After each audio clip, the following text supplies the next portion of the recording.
Bismillahirrahmanirrahim. Assalamualaikum warahmatullahi wabarakatuh.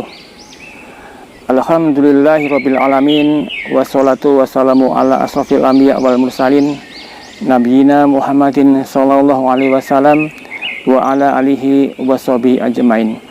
Asyhadu alla ilaha illallah wahdahu la syarikalah wa asyhadu anna Muhammadan abduhu wa rasuluh la nabiyya ba'dah.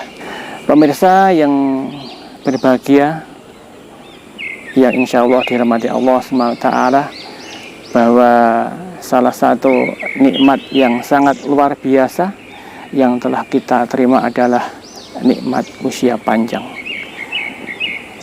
Dan harapan kita, harapan saya, panjenengan semua, dan bahkan harapan semua manusia yang ada di muka bumi ini, ketika ditanya apakah ingin usia panjang, maka mereka akan menjawab, iya, kita berharap diberi oleh Allah SWT, yaitu usia yang panjang.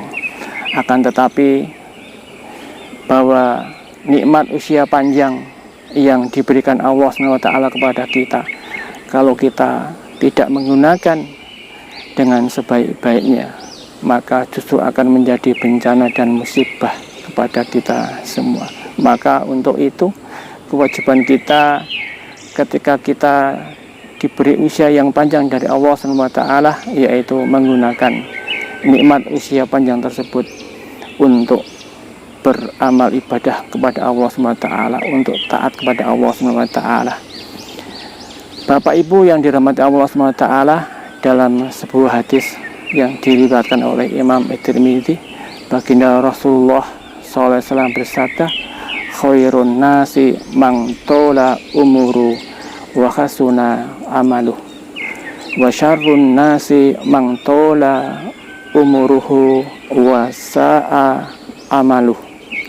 Yang artinya bahwa sebaik-baik manusia adalah yang panjang usia dan baik amalnya, dan seburuk-buruk manusia adalah yang berumur panjang akan tetapi buruk amalnya. Bapak Ibu yang dirahmati Allah SWT, dengan hadis yang telah disebutkan tadi, bahwa kita bisa mengambil pelajaran bahwa ternyata manusia terbaik itu bukanlah yang mempunyai jabatan yang tinggi, bukan yang mempunyai kekayaan yang banyak, bukan yang mempunyai kedudukan titel yang tinggi, akan tetapi Bapak Ibu yang dirahmati Allah SWT, bahwa di sisi Allah adalah manusia yang terbaik adalah yang telah diberikan usia panjang dan baik pula amalnya.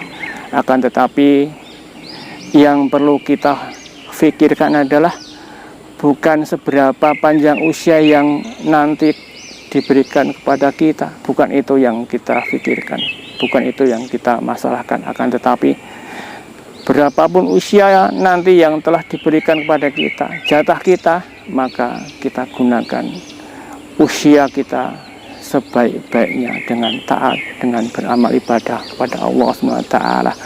Berapapun usia kita, meskipun usianya pendek, akan tetapi ketika kita bisa menggunakan usia tersebut dengan sebaik-baiknya, maka juga termasuk menjadi manusia yang terbaik di sisi Allah SWT. Ulama besar Imam Syafi'i rahimahullah, beliau hanya diberikan usia 54 tahun. Akan tetapi luar biasa takwa beliau, taat beliau, ilmu beliau, bahkan kitab-kitabnya sampai saat ini masih menjadi rujukan umat Islam di dunia, khususnya di Indonesia, yaitu kitab mazhab Syafi'i. Kemudian Imam Nawawi rahimahullah, beliau justru hanya diberikan usia yang sangat pendek, yaitu 45 tahun. Akan tetapi dengan usia yang pendek itu beliau bisa menggunakan dengan sebaik-baiknya, yaitu untuk taat dan takwa kepada Allah SWT. Berapa banyak kitab-kitabnya yang kita gunakan, yang kita jadikan rujukan untuk umat Islam. Jadi Bapak Ibu yang dirahmati Allah SWT, bahwa bukan seberapa usia yang nanti kita diberi oleh Allah SWT.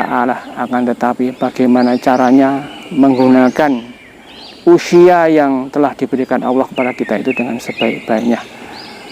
Mudah-mudahan kita semua menjadi manusia yang terbaik di sisi Allah SWT, yaitu yang diberikan usia panjang dan amal baik. Dan semua kita berdoa agar kita dijauhkan dari manusia yang terburuk, yaitu yang telah diberi umur panjang akan tetapi buruk pula amalnya.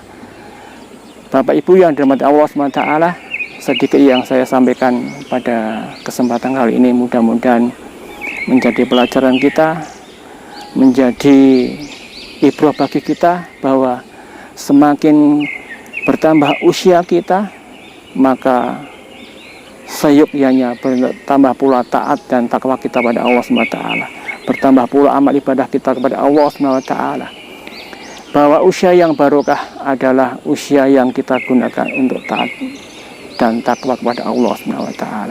Demikian yang bisa saya sampaikan. Assalamualaikum warahmatullahi wabarakatuh.